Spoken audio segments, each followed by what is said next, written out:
болсын. Қасиетті Рамазан айы құтты болсын. Аллаға сансыз шүкірлер, сансыз мақтаулар болсын. Осы күнге куә болуды нәсіп еткен. Аллаға сансыз шүкірлер, сансыз мақтаулар болсын.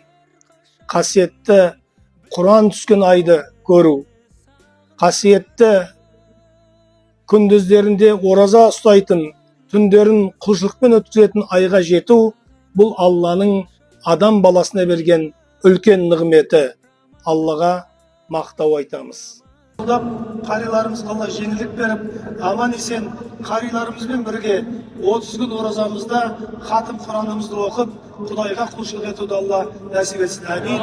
Ва ахиру дa'вана анил хамдулиллахи раббил аламин. Аллаху акбар.